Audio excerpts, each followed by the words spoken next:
Well, hello there, storytellers. Storytelling Ron. Are you Christian? And you do RPGs just like me? Addicted to Dungeons and Dragons and all that kind of role playing games and all that cool stuff, and you get that that thing, that heroin, cocaine, opium thing, the that thing that's like you just sense, you want to do stories and dark, grim, and dungeon crawls and experience all that stuff. Well, I absolutely want that, but I don't want to give up Christ, like, and my Christianity and everything about um, fantasy and mythology is Christian.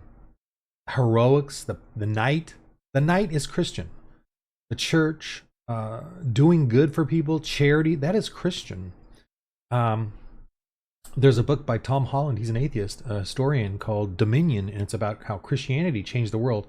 One excerpt in there is awesome, and I'm slowly reading through it. But about a Caesar who was so ticked off at the pagans, because he's a pagan, true-blooded pagan, and he saw how the churches were exploding across Rome, and post when it was tolerant, post Constantine, and he was ticked off because the pagan temples were all in ruin and disarray, and all of the high priests of the pagan priests were all trans. They were all trans, hanging out at the bars, getting drunk with their money, with their sexuality. They were all trans women, dressed as women in bars, getting drunk. This is a Caesar noting this, and that the churches were exploding and were all about charity and family, people helping each other. This was something that unheard of. And the Caesar then did an edict saying that the pagan temples had to do charity. Of course, when you do a government edict, as you can see today, all the fraud that's going on, when the government takes over a charity, that's all that happens. And it never, Christianity was all about the joy that we have in Christ, to do that kind of thing and wanting to do that. Like I can't stop doing it. I just love doing what I do for the Lord. And that's why I'm doing this game. And this is the print of the D6 version now that I'm doing, and this is the Amazon print proof copy. And I'm waiting for a second print proof copy because I added 40 more pages and more stuff in it. I'm doing AI art.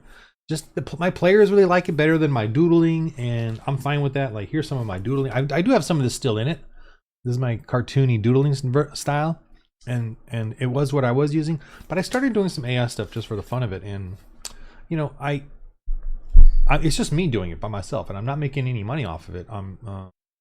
And I'm also here to say to any Christian person who wants to make their own RPG, don't.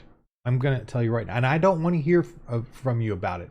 I'm not trying. I'm jaded or whatever. But here's the thing: I've spent like 2.5 years, full time working on this. I mean, as full time as I can. I'm a stay-at-home dad. I homeschooled the daughters. I gave up my film and CG career here in Hollywood. I had when I started there, or when I gave up my career, I had a film agent. I had my film at the Hollywood Film Festival, or not, Hollywood Film Festival actually. It premiered at the ArcLight Cinerama Dome, which doesn't exist anymore in the festival, but I got to watch it on that screen in the movie theater. And but I had a film agent, and at the American Film Market, I had my film screen there and sold. I got made a little bit of money because it was during the 2008 mortgage crisis crash. And then I was working on my next film, which is even better, and I have it here on my computer, which is like 50-60% done. But I stopped homeschool my daughters because I ranted, and my high school daughter, called me on it, and ever since, and I haven't regretted it, and I love it. And anyway, but I love the Lord, and so this is what I've been working on for the last couple of years. And I've been writing my Alfred series. Ow, this is heavy.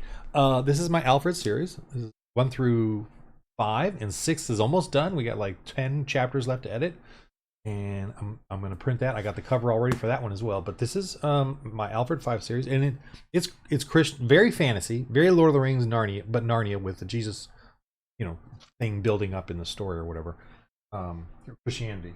But that's that. Also have written this Conquest series. It's all on Amazon, and this ties in with Alfred, but it's just, you know, very D&D-ish fantasy, straight that. Alfred is like a kid from our world that goes into that world, and you know, kind of like Narnia, yeah. And so there's that. Oh, and also, ah, ah, ow.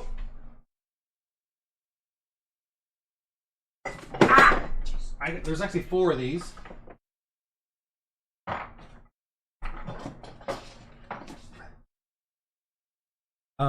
This is my Night of the Dead series.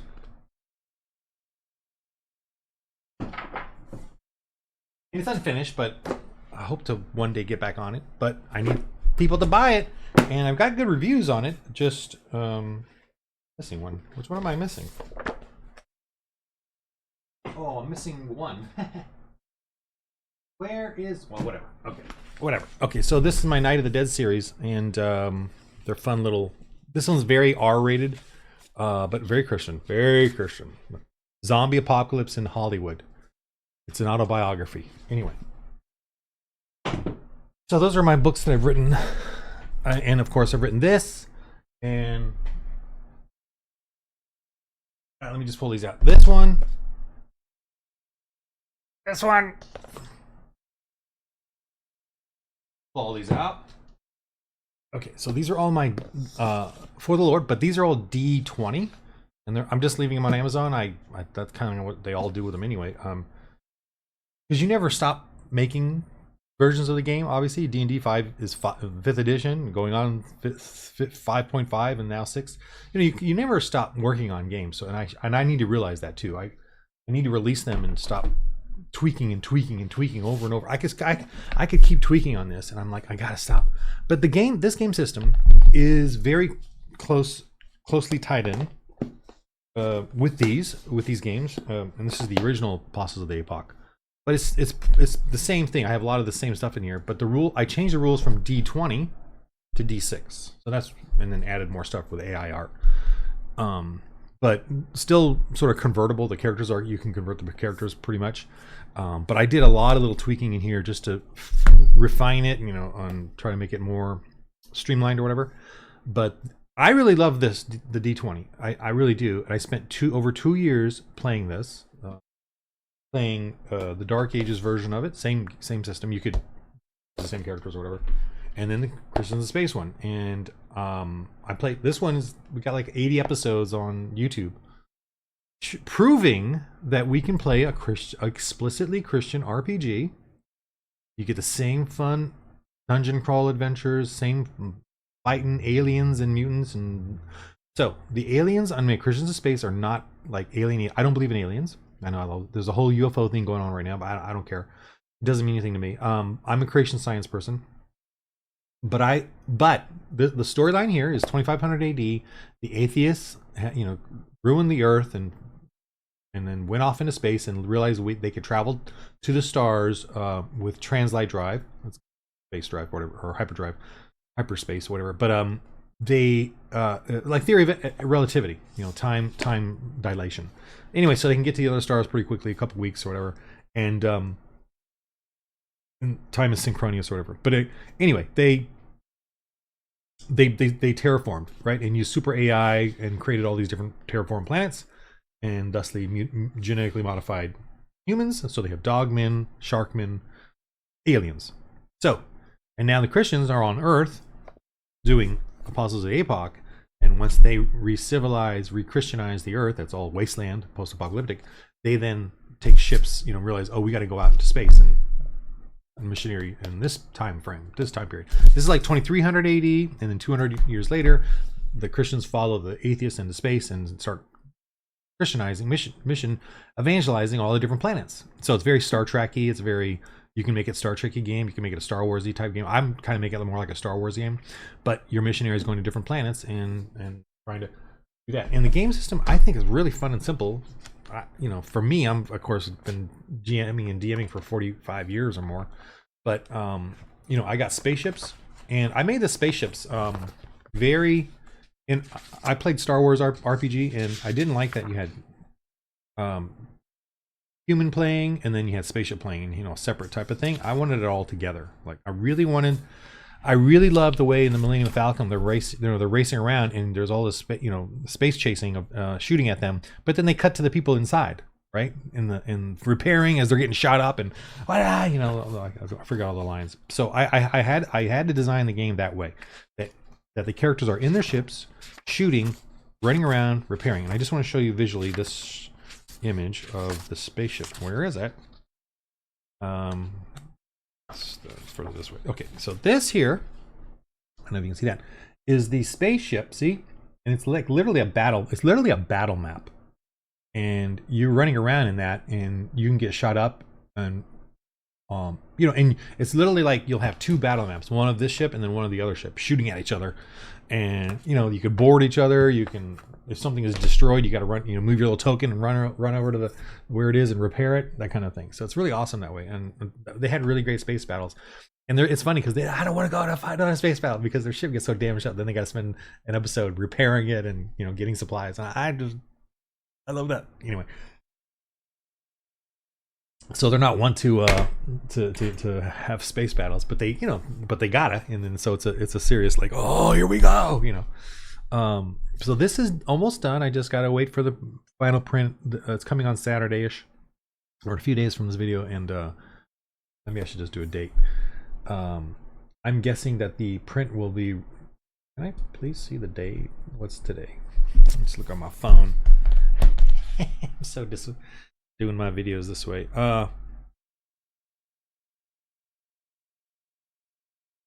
Okay. April, so probably early April I will get the print released on Amazon. So of this, and it's got a lot of AI art in it. I'm going to show you here in a minute on the InDesign. So okay, so for those of you who want to do your own Christian RPG, I say don't, because again, it's been almost 3 years now. I've made very little money. I full time I spent on it, pretty much full time. Do you have 3 years of full time? Over 100 players. Countless hours of playtesting, and this is all done in my D20. I did all of these in the D20, and I wrote every one of them individually. The D20 system, and guess what? After 2.5 years of that, I'm like, or almost 3 years, I'm like, I gotta go to D6. Now, there's a ton of reasons, and I can go through that, but I'm just saying, can you do that? Is that what you're gonna do? I mean, or are you going to make one game really quickly in a few weeks, and then you're going to put it out there on Kickstarter and you're going to rock? Okay, but don't involve me. Okay, I've had every month I get somebody asking me to get involved with their game, and I'm like, so I'm a little perturbed by that. So please, Christian men, if you got your own game, don't tell me. Just go do it, finish it, put it out there. If you rock and you do better than me, great. Does it have evangelism and church planning?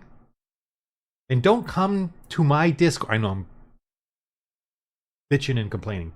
So what? Don't come to my Discord and ask for players, or ask for my time or their time.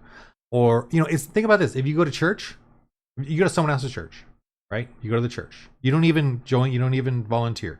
You don't fellowship. You just come in and, hi, everyone. I'm going to start a church down the street. Y'all want to come and check that one out? You do that? If you do that, then I guess you can come to my Discord and do it there. But if you're a Christian and you think that's good to do, well, I'm not interested. But anyway, but that's kind of what you're doing in my Discord and coming in or in my emails. I get on emails, I get on Discord of guys coming and telling me, oh, you're really good. I'm like, okay, cool. Yeah, thanks, man. And then suddenly, oh yeah, I got my own cam. Yeah, can you share it down? Yeah, I'm frustrated in that. That's actually what I'm more frustrated than say, doing my game. I cannot work with the pagan RPGers, right? I cannot go around promoting theirs or them promoting this one. I don't even want reviews, or whatever. I don't want reviews. I don't want to have anything to do with them. And I'm not upset at that. That makes sense to me. Like, that makes sense. But Christians coming here and telling me they got a game and they want me or my time or my players to join to do theirs, or they want to take away some of my players, which is already this small of a market, right?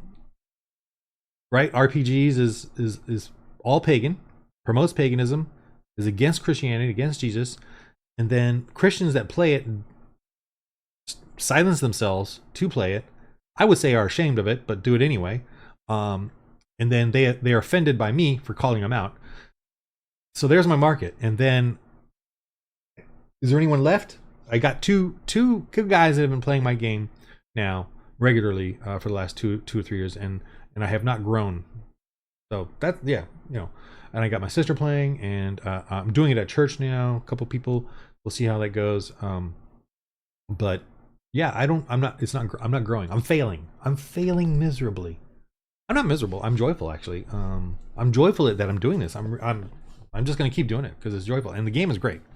I played Dungeons and Dragons 5th edition. I have said my channel used to be all D&D, and it was doing well, and it was getting bigger and bigger. And it was funny, was my music was my biggest part. My D&D scores were big, and then and I could have gone that way, I guess, but I don't want to do it. I don't want to pretend or pretense of a paganism and giving up my Christ, who I love, to promote paganism.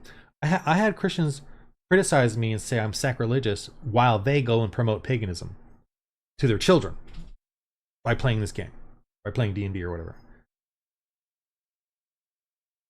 I don't hate D&D. I don't hate these games, but I'm going to play a Christian, or GM as a Christian, like hardcore. So is that, we're all open and tolerant, right? We all have this common ground where we have freedom of religion and freedom of ideas. So I'm going to do Jesus Christ, right? Because we all are open, tolerant, and that's what they say. They even promote D&D now as a fellowship. You don't need church anymore. You don't need church. You don't need Jesus. Come play D&D. That's where you'll get your courage and your fellowship, your socializing. They're promoting it. Even these innocuous people, like my previous video on Luke Gygax and Dan Ayub doing the apology tour, they're saying you only need D&D for your fellowship and coming out of your shell, saving you. D&D saves people. That's their message, which is a lie. D&D does not save people. It seduces people. And again, I don't hate D&D. I love D&D, but I'm just done with it because they have put away Christ. Gary Gygax confessed that he wished he would have been more Christian openly. And I don't blame him either, because the 80s and 90s, the apologetics of Christianity was not very accessible. Like he was a Jehovah's Witness for a while, but then I think he became sort of a closeted Christian now, and is later in his life. And I don't blame him, because the culture of it all was not very accessible to information. Today, Christianity, the apologetics of it, is very accessible. But when he was in his heyday as an adult, the documentary movie or book Case for Christ by Lee Strobel, he documents that thing where he was a Chicago reporter, an atheist. His wife became Christian, and he hated that, and so he wanted to disprove Christianity. So he decided to research it, and he had a hard time as a Chicago journalist. And he flew across the world, whenever he could, to get into evidence against Christ. And guess what? He ended up becoming a Christian, and because of the evidence for Christ. But he had to find it in like an esoteric little, Orthodox churches where that information was not readily available to the rest of the common Christian. And so he organized that information into the book Case for Christ. And so thusly, he was basically documenting how difficult it was to really understand Christianity, the apologetics of it. Apologetics is the explaining of it, the historical evidence, the archaeological evidence, and then now the creation science evidence, which creation science is very young. It's like less than 40 years old, because we thought the evolutionists were telling the truth. We thought they were scientists. There's no way they could lie. If only we had read the Bible. They can absolutely lie. Even with a system in place that's supposed to have them tell the truth, they don't care. They will still lie. The evolution theory is over 200 years old, and it's still a theory. You can't have a theory like that. That's my point. They continually, do this, and so we Christians were very confused. So Gary Gygax, I don't really, him, the founding fathers, all these people, I don't blame them for their faith being weaker, because they didn't have all this pertinent information of apologetics, which we have today. which is really awesome. So when we think about like Christians falling away from the faith or blah blah, or churches failing, I don't even mind, because the information's out there now. We have enough information now to know the truth, and I think God is just sorting us correctly, So the information is available now, and I just got to, as evangelists, we just got to try to get it out to you guys. Anyway, so my long-winded, joyful rambling here. I got to go do some street evangelism here in an hour. Which I love doing, and I made these tracks, I made these bookmarks for the church, and I'm trying to get as many rejections as I can on Hollywood Boulevard. We're gonna be walking around Hollywood Boulevard with all the weirdos and cool and hopeful people, and we pray for a lot of people there. That's kind of the biggest thing we do, actually, is pray for people there. It's tough, the tourist people we talk to, the merchants and stuff. We kind of do this regular circuit with them, and we got some weird people too, and but it's good. It's just a wonderful little walk, and handing out tracts and smiles, and we get plenty of rejections, and that's okay. It's like almost, I don't know, I feel it's weird. I feel good after we do it. I feel like, hey, wow, I'm glad I did that. And I'm glad that they see us. They see us out there praying with people, and people walk by and see it, and that's, to me, evangelism right there. It's a wonderful thing. Okay, so let's go to the game. And doing that, my evangelism and all that, it came from this game. Like, I started to understand, the entire premise of Christianity is evangelism and church planting, and church fortifying, like your church, being at your church, fortifying it, helping it, encouraging yourself. Spend time at your church playing this game. Get this game going. It's fun, and you've got to have there's got to be some weirdo antisocial people at your church that you can corral, herd like cats, and do the game. And be patient and humble and fellowshipping, and work with the church and explain it to them and sell it to them, and get the game. Oh, and on Subscribestar here, $6 a month. You're helping support me, encourage me. I don't really need the money. I'm just tired of doing free stuff. It doesn't feel right. I expect people to pay me when I do creation tours, and I'm with an organization that runs it, and I just did one yesterday with homeschool groups and kids, and I charge them. I charge them pretty, $5 a student, 15 max per family. So if they got 12 kids, that's okay, $15. But I pay $20 parking, and then to get down there, and the organization actually pays for my membership at the museum so I could do this, and it takes me 3-4 hours to do it, and I get paid maybe little bit under $100, maybe. I do it once every 6 months, or whatever. So it's not even that much, but so I don't even really make money off of that. But we're supposed to charge and do all that kind of stuff, and it's as Christians, so this is, I want to charge you if you want to do this, because I want you to be invested in it and commit to it for yourself. And when you pay me a few ducats, I feel encouraged. I want to do more. I want to work on it some more, and just keep. That's what I'm full time. I mean, today I'm mostly at the church. Friday I do a lot of home stuff. So but other than that, I'm just working on this constantly, and it's a joy. But it's a joy because it's all about thinking about church and evangelism and stories of Christians. Imagine that. I'm spending all my time thinking of Christian stories that are very adventurous, combat and crazy. So let's just go to this. So this is, let me get the, nope, I'm doing the wrong one. What am I doing? Okay, this one. All right, so this is the game. I already showed you the front cover. I'll show you. This is the cover. Kind of fun. AI back. Going to be on Amazon here pretty soon. And here's the,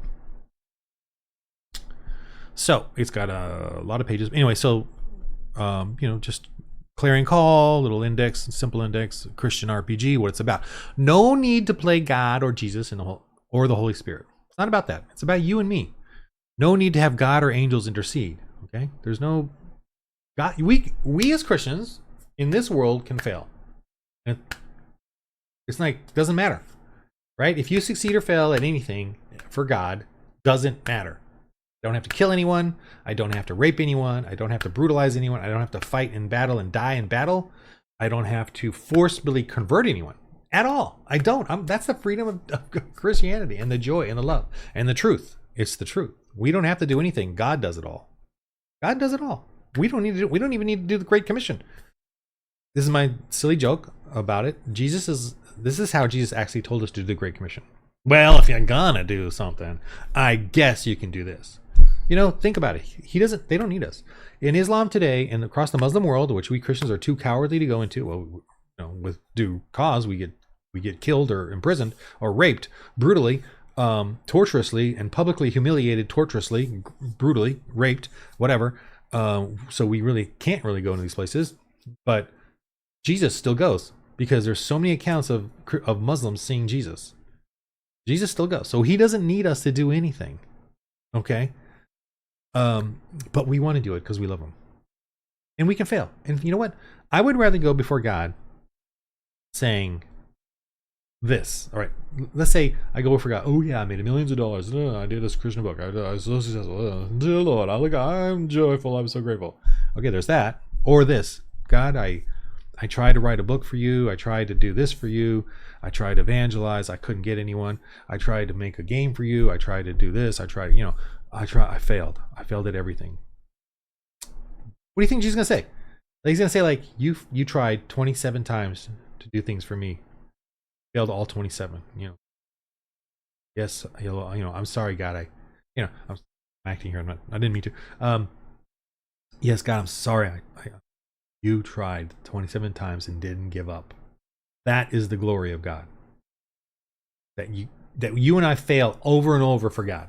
And we don't give up. We just keep trying. Now, don't be stupid about it like I am.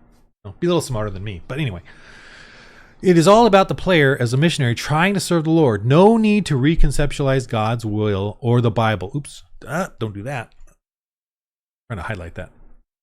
That's kind of annoying to me. That's another one that annoys me when guys come onto my site or whatever and say, oh, I want to do Christian allegory, and I want another world, another place, another fantasy. And I've already spent 12 hours working on it, fiddling away a couple hours here and there, and not even really 12 hours, really more like,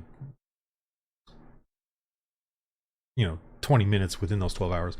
But why do you got to reconceptualize God or God's will or the Bible and change it into some other world or some other thing? This one is so freaking exciting and amazing. The Bible is a relationship between us, God, and this world and this history. And it is incredibly thick with information and stuff. Yeah, let me show you something real quick. It's in my room. Anyway, Vlad the Impaler. I got it from a really cool dude doing, I think it's called Alpha Male or something on YouTube. But anyway, really amazing story. And I got the book. I haven't read it yet. About him.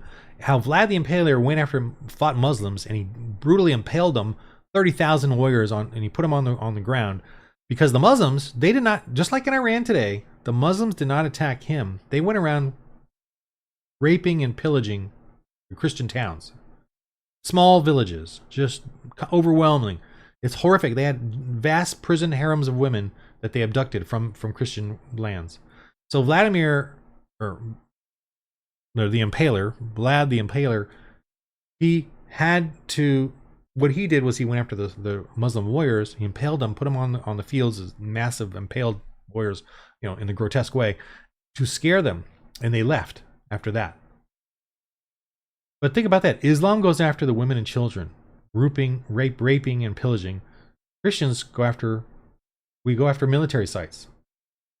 Anyway, so what an incredible story. What I'm trying to get point as, and Knights now. There's that show on HBO that does the Knights, whatever, Knight of the Seven Kingdoms, and there's no Christianity. A knight, they all love the show because he's honor, and that has nothing to do with paganism. Paganism does not believe in honor. It believes in brutal rape and murder, conquest, slavery, all throughout history. Rome, everywhere, even Greece, with its democracy, still had slavery and sexuality and perversity that we are ignoring, that the pagans today, the modern secularists, humanists, Democrats, left-wingers, globalists are are hiding all these things, hiding the fact that the Native American Indians were brutal to each other, enslaving each other, torturing each other. They tortured the young warriors of other tribes in front of their tribe to see how long they would last. What kind of torture is that? And of course, the young warriors had to try to last as long as they could while they were being tortured to death. That was the thing to Native American Indians. Tying up a young warrior from the other tribe they caught. How many? Who knows? Women they abducted, who knows? But imagine that, tying them up and then torturing them. What kind of what do you mean by torture? Skinning alive? You know? Poking out their eyes? Genitalia torture? An hour of that? That was normal, and we are erasing that because pagans today are pretending otherwise. But as soon as they get the power back, as soon as they get rid of the church, it's gonna return. It already is. They depict it in movies now.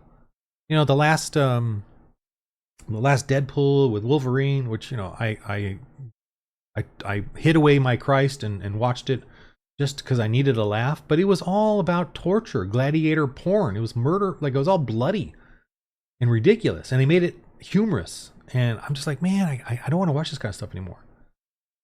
You know, I haven't even watched it again since that time. I haven't watched it like twice, right? Just that one time, and I kind of want to watch it again because it's got so much funny crap in it. Funny, brutal goriness, but I'm like, I just don't think I want to watch it. I don't mind gore in movies and stuff, but it needs to be frightening, not hilarious. And they made it hilarious, and that's what Gladiators was. And guess who stopped that? Was it pagans? And remember, gladiator arenas were normal everywhere before Christianity. They were everywhere. Everywhere. Go watch Conan. It was everywhere. It was normal. It was enjoyable to see them killing each other. And then, of course, they would guess, you know who else they put in the gladiator arenas? Slaves, like bad slaves that they were sick of. Put them in, let them get slaughtered. We Christians were put in there. Why? Because they hated us. And they, you know, do you think if a Democrat had enough power, don't you think they'd do that? I think they would. I look at Democrats today and think, yeah, you would definitely put me in an arena if you could, and made sure I died brutally. And gotta love them. Gotta love them. Jesus says you gotta love them. Okay, let's keep going. Let's move on here. I'm trying to promote my game here. No need to wonder if one is doing God's will. No need to debate or argue theology with professing Christians. The entirety and complete instructions of how we should roleplay is the New Testament. Mission and church planning. That's it. All aspects of prayer, blessings, casting lots, rolling dice matters not if Christians succeed or fail. What matters is that we take up the cross, we strive for the Lord. Mission, evangelism, rebuking, getting believers to repent, fellowship, planting and supporting churches is all that matters. So that's what this game is all about. Now, in this game, you're going to be a lot of fun, crazy stuff. And here I'm trying to say like an open license thing where, come on, but you got to have some certain things, you know, tenets of Christianity, creation science is de facto. I'm really trying to wean out all the progressive Christians here. Family-friendly traditional values. The material not promote woke, BLM, or LGBT plus ideologies. These are considered sinful, divisive, and Marxist. Nearly all other RPGs offer those choices. Nearly all other RPGs offer promote woke, BLM, or LGBTQ ideologies. Okay? So, go.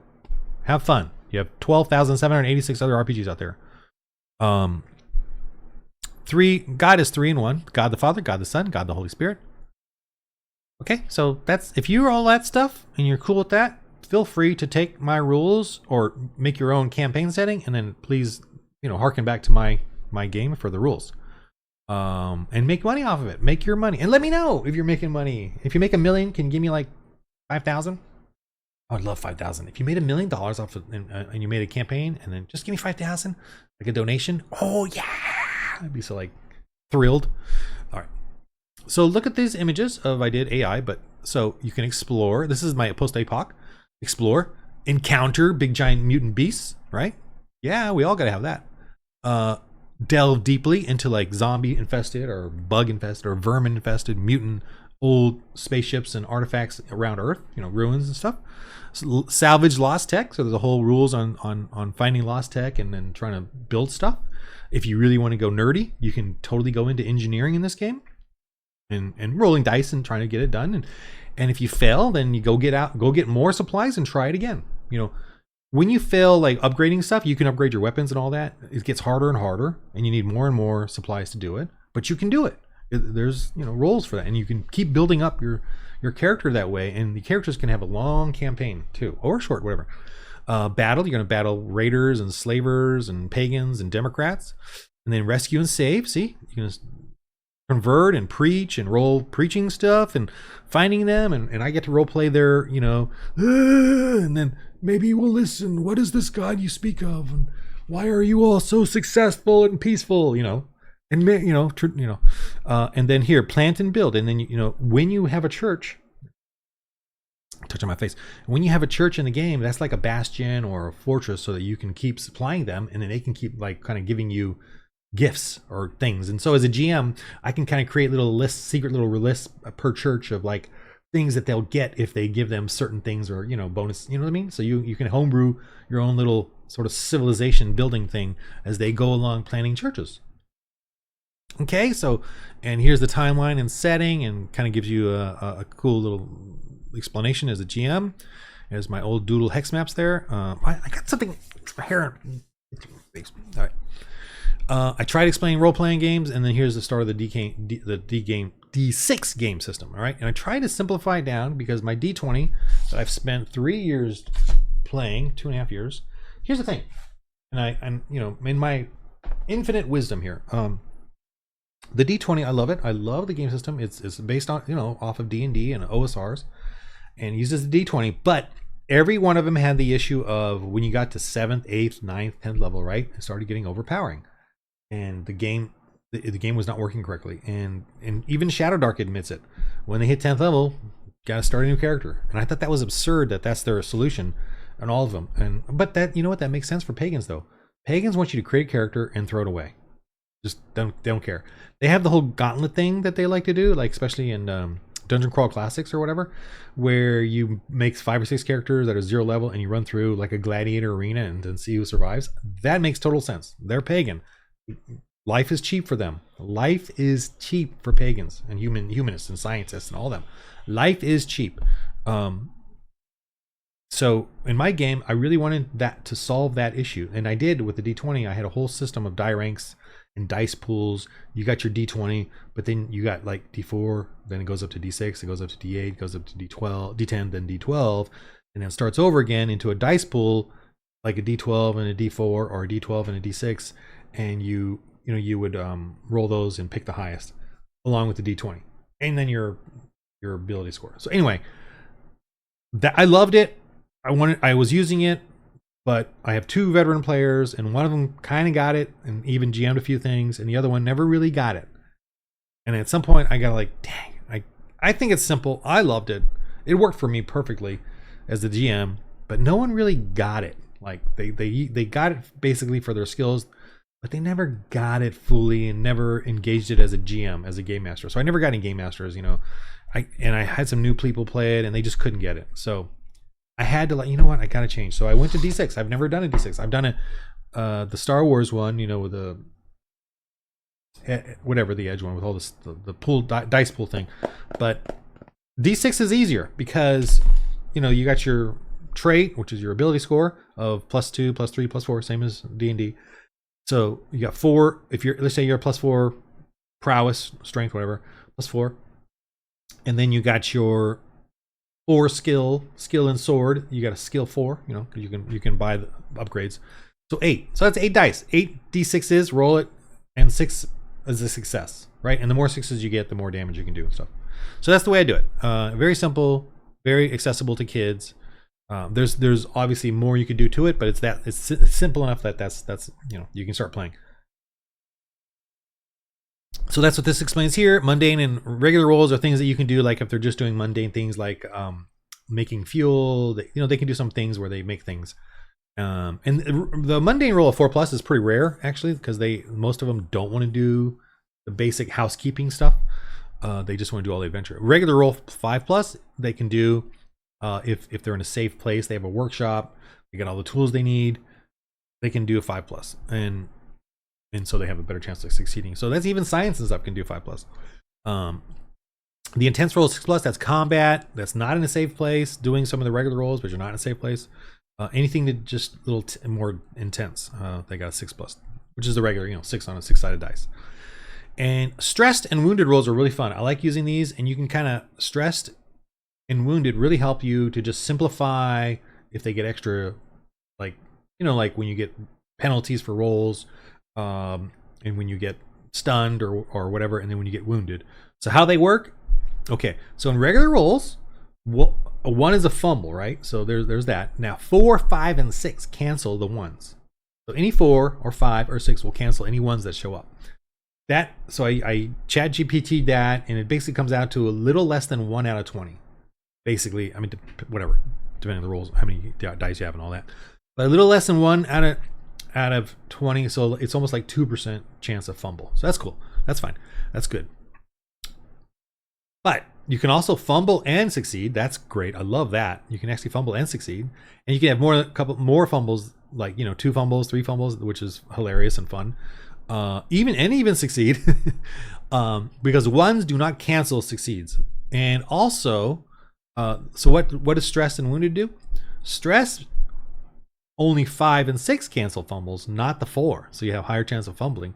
And wounded, only 6 cancels the fumbles, so you have an even higher chance. So you're really, you're really messed up and flubbing around with your swings and stuff.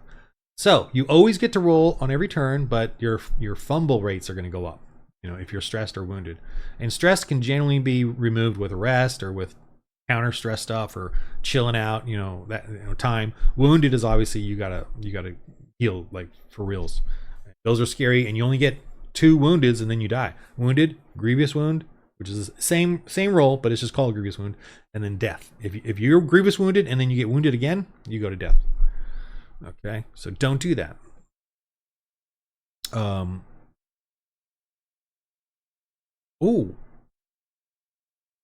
yeah. Okay. Ooh, there is one rule. Oh, I gotta fix this. Okay, one rule. Ooh, you cannot. I mean, boy, I just thought of this rule, or it's just a. Oh, one can avoid a wound and damage. Okay. You cannot go from like, if you're wounded and you get like a stressed condition, you can't die from that. So I got to make that note somewhere. Because if you're stressed, you can go right here. If you're stressed and you fail another stress test while stressed, you go to distressed. If you fail another stress test while distressed, you go to panic. If you fumble and hurt yourself on panic, and get worse, you can go to wounded. Now, wounded it goes to grievously wounded and death, but at wounded you cannot. None of the below ones will make you more wounded unless you actually get another wound. So I got to make sure to clarify that here somewhere. I'm gonna fit that, man. It's hard to fit things in here. I want to put it in here because this is where all these kind of rules are at. What I can do. See, I got to do these little tricky things here where I fit things more properly. Right? Okay, like that. Gives me a little room to play with. I'm gonna let you see how the sausage is made here. Go back to normal. Let me fit this here. This here. I'm gonna put that at the bottom.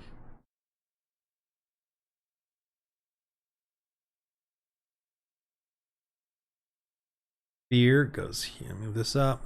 See, so all these stunned and fears are just the stress condition as far as. But let me put it under panic. Worst state of distress as wounded. Worsening state is wounding thyself. Okay.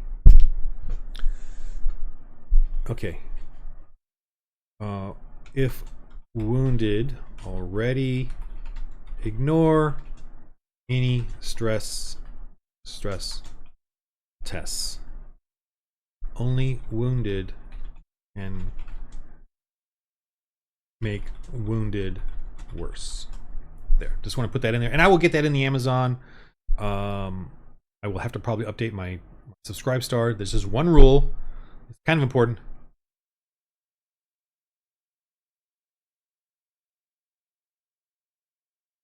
That it's right there, in because panic will make wounded worse. I want to make sure this is noted in a couple places, just to make sure. You want to put it back at the top here. Sorry, you guys are stuck with me doing this. Here. I'm gonna fit it in here. Hey, I think I can fit it. Yeah, I definitely can fit it. All right, that's a good one. See, constantly tweaking this game. This is 3 years later. Still got little things here.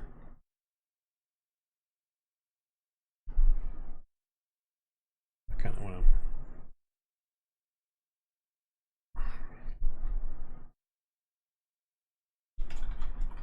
I'm gonna put this on Discord.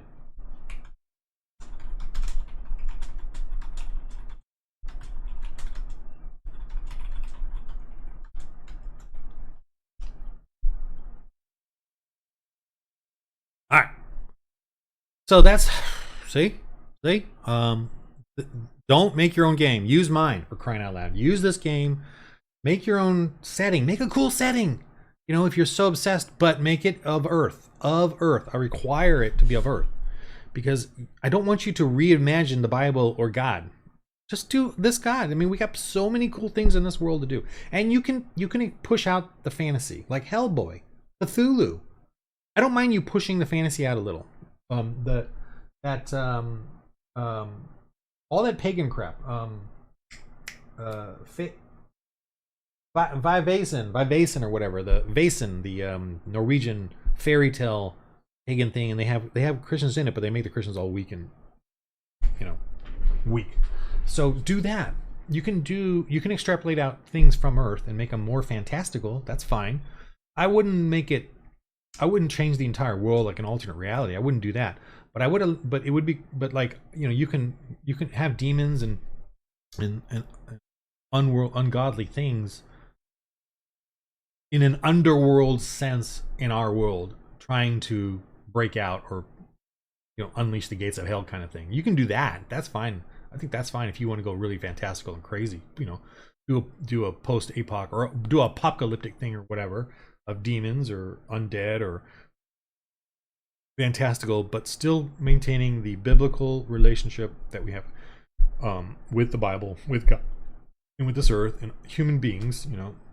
But like a Hellboy is a perfect example of doing something fantastical, but keeping it still earth or Bible based. And of course, Hellboy doesn't do, it removes Christianity for the most part, but you can take I'm gonna take what I can get. All right. So yeah, stressed and wounded are cool, simple ways of solving any kind of penalty from anything, from curses, from poisons, that sort of thing. So this is kind of small. Let me see here. 8, 14, 16. Stuff. Again. See, little things, man, everywhere. Okay. Anyway, so D6 basics. This explains it even more. And inspired die, fail fumble rolls, which is a lot of fun. Combat based successes. So every time you hit, every success in combat gives you an extra damage. So that's the way I do like criticals and extra damage and the combat can go pretty quick actually, which is nice. First hit does your weapon damage. Second hit does D6. So even daggers can be deadly, right? Which makes sense. Third is a critical. You get another D6, and then the person is wounded. It goes right to wounded. Skip stress, go right to wounded. So that's cool. If you get 2 successes, going back to 2 successes, there's a lot of weapons will have triggers like bleed or crushing, which makes it even more dangerous. There's some other things there. And what's cool is guns have auto fire, which is really fun. You do your attack or your regular attack, and then you can roll auto, which is if it has auto 4, you get to roll an extra 4 d6s, separate attacks from the original, and then each of those can be a hit. So that's fun. And it almost feels like a freebie, but you can fumble too, so be careful. These are just examples of mundane tasks, regular tasks. You got roll-offs here, so if you want to do trade or preaching, you do a roll-off, your roll versus my resistance roll of the pagans or whatever. Sneaking around. So, and I do use D4, D6, D8, D10, D12, and D20 for things. Unfortunately, D20 has now been relegated to random tables and things like that. I'm sad about that, but got to go where the simple, whatever it is. Okay, combat. I know it looks. I try to just account for all kinds of things in here, but it's a pretty simple game system. It's very OSR style. Like this is all simple. This is just what I explained about the damage. There's a wounded. There's a damage. Armor save. You get armor saves. You also get dodge, which is the characters really like. Their players really like the dodge now. They can actually further maneuver if they don't do anything else. And the maneuver and you can maneuver in an action. So in your maneuver, you can do aiming. You can do sneaking. You can do a combat move to enhance your attack. You can do a charge, or you can do dodge. But you can't do all, dodge without if you did something else. Dodge is you roll your defense, and that can take away from the successes of the combat.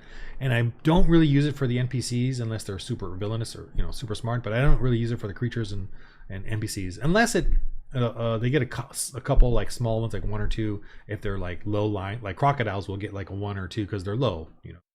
I'll give them a couple. I just roll. If I roll a 6, it makes it harder for them to hit. So that's fun. They really love it. They love that when they can do that and be careful and try to avoid getting hit. And wounded, on armor saves. So if they do get hit, they still get to reduce the damage. Combat extras. Just extra little things. Fire damage. 2-weapon combo, which I don't like. I've done 2-weapon combo in my medieval armor combat, and it's not that effective. I do use 2 maces when I fight, but I pretty much only focus on 1 mace attacking, and the other one I just use as a shield, as a block.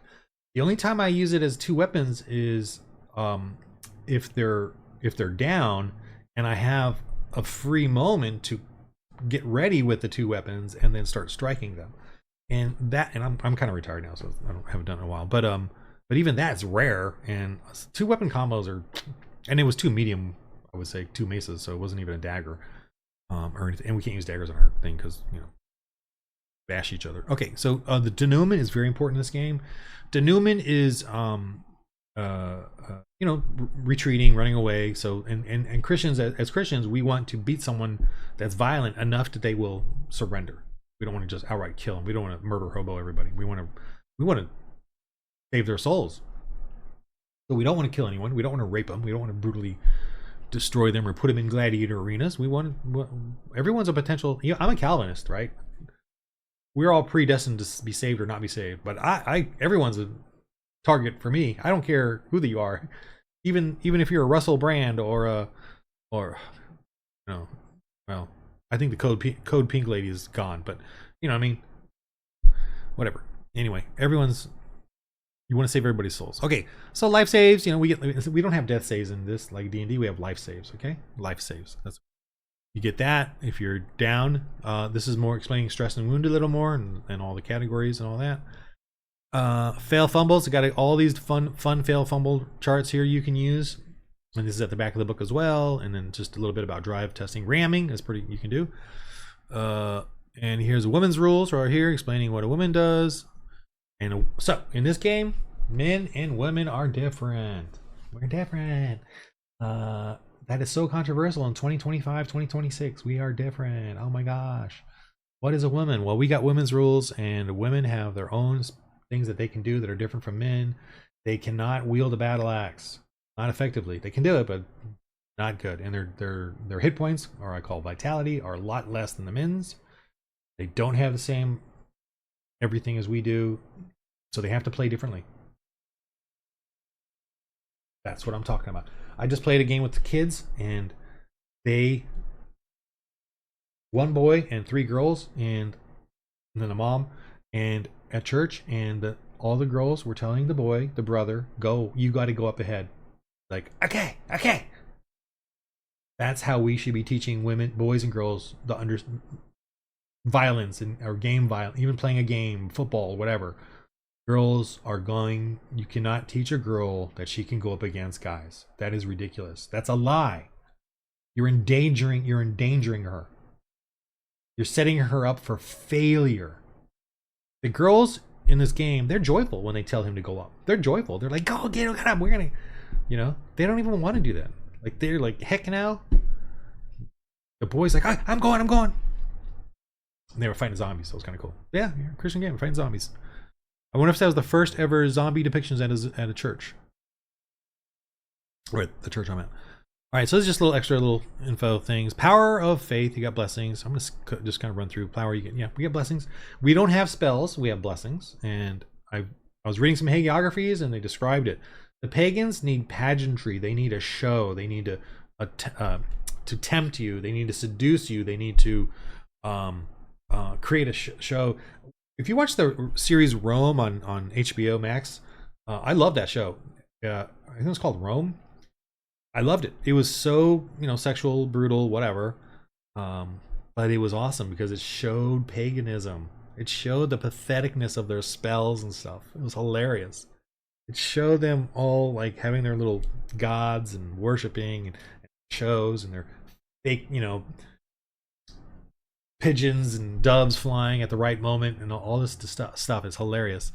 Because that's what they did. And the hagiographies describe that. And you know what the Christians, what we had?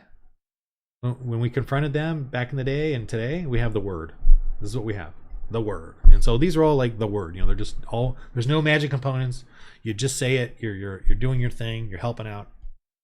Anyway, glory points. A very simple system of upgrading where you get glory points for playing, and then you could spend them on skills. And so if you have a sword +4 and you want to go to +5 for your skill, it costs you 5 glory points. Very simple. Okay, traits are a little different traits because they're the ability scores like prowess and wisdom or spirit and intellect. Those are a little different because when you go up on that, all the skills that have it go up as well, right? So if you have a 3 in prowess and you want to go to 4, that's 7 glory points is the total of the two. And I cap them at 4, maybe 5, and that's about if they go above 5, they got to subtract 1 from another trait, but I would kind of limit it there and just say, nah, just I kind of let you decide. But so skills, vitality here explains how those go up. Faith points, blessings, you can get those. But yeah, and then you get glory points over here. Okay, so and these are all the skills are suggested. These are all suggested type of skills under these different traits. And then of course you got the characters, and it's not like you have to follow this specific thing, but this is sort of the starting guide of your character, but you can pick any skills you want, technically. But this is the starting point, and then these are suggested skills as well, and explaining these skills and for the GM and players and kind of a guiding point. And these are obviously other skills you could have, and you kind of work out how it's going to work with you. But I got some skills in here already, and obviously some skills are maneuvers, and then some skills are action, right? So the maneuver part. An action in a combat situation, and maneuvers, when you roll them, any success can carry over to the action. That's kind of what that's for. Like a charge, if you roll that and you do really well, and then you move it over and all the bonuses go, something like that. You got to read it. All right. We got praying, preaching, rebuking, and there's a skill for it, and there's also a blessing for it. So they work a little differently, but you can read up on that. Women have something very special, women's touch and skills. The women's touch it's like a skill. You can get 2, 3, women's touch 3, women's touch 4, 5, 6, 7. If you do, that number refers to how many you can reroll of these things or things that are women like. So if you're doing cleaning, and these things can affect other people, they can give them inspired die. Inspired die is a big thing in this game. You can do prayer. If you roll prayer or cleaning or cooking and you roll high and you get some successes, those can translate into inspired die, which is like inspiration points in D&D. But inspired die gives you another D6 that you can add to any of your maneuvers or action rolls. And thusly, these things help. And details and comeliness is a woman beautifying herself, and that can help her on the mission if she's doing something social, in a social setting. Distraction, mothering, cooking. So these are all things that women can do that actually affect their gameplay or affect everyone around them's gameplay. And women are helpers, and they like to do that kind of stuff. There's medical, intellect skills. You got combat, or here you start off with a transport. You get supplies. Here's a little printout sheet that you can use. This explains the supplies. Supplies are very important in this game as a post-apocalyptic.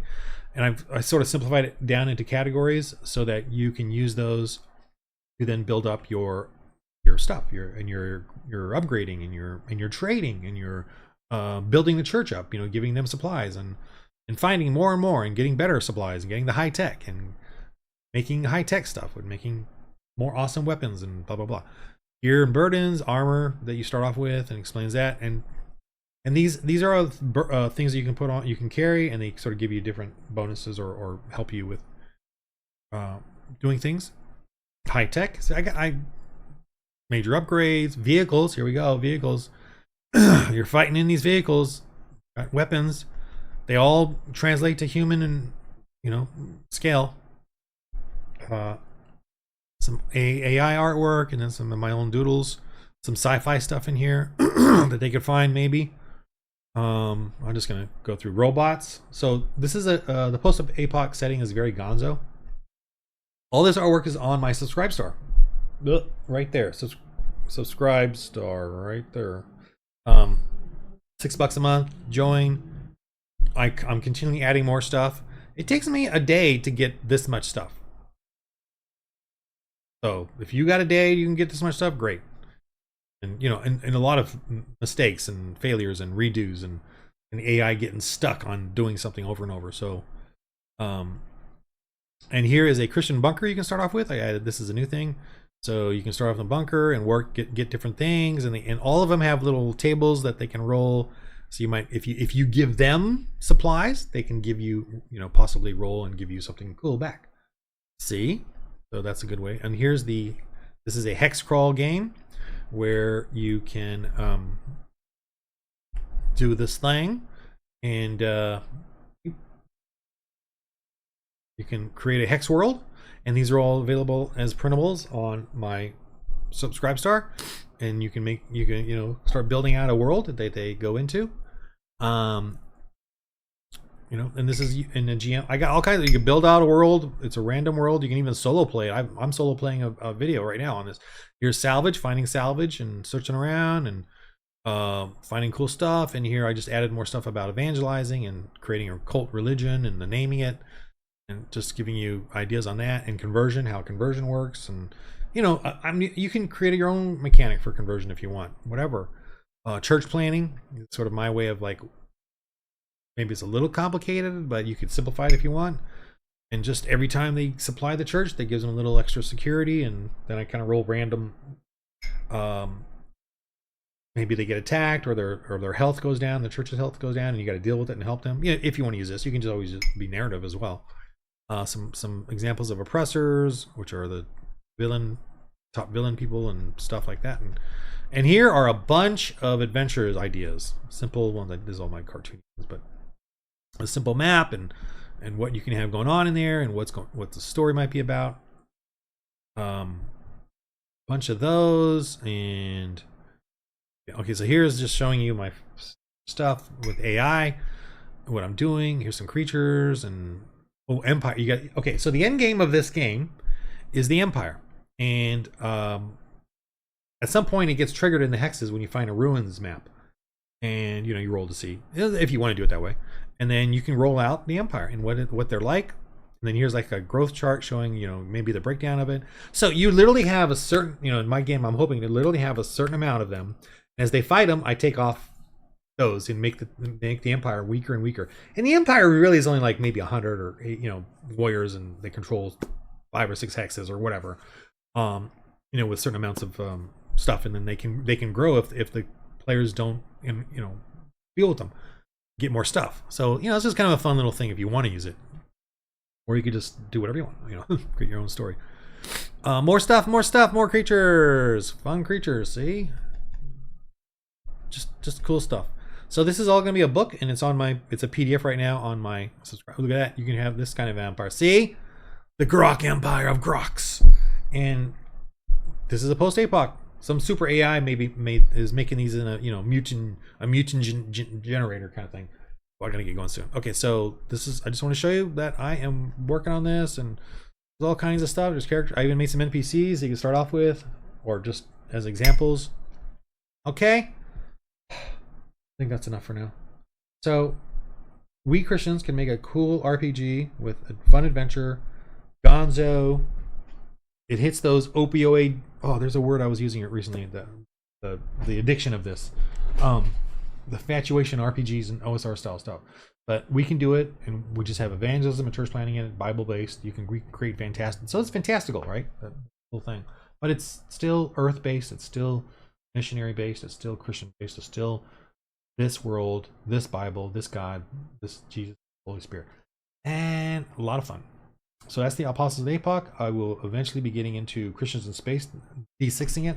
If you want to use the D21, you can. It's still there. It's the same game. I just don't, it's older stuff, older artwork. And it's not available on Amazon. But if you want the D6 right now, it's on Subscribestar, and then the book will come out on Amazon early April or mid-April, early April of 2026. Okay. All right, that's it. I got to get going. I got to go do some evangelism on the streets with my pastor. All right, in Hollywood. All right. The Game of Life. Roll. Thank you for listening. And if you've gotten this far, again, you get 3 glory points on your next game. 3 glory. Got to mention that I'm doing street evangelism. All right, The Game of Life. Roll holy dice. Roll holy dice.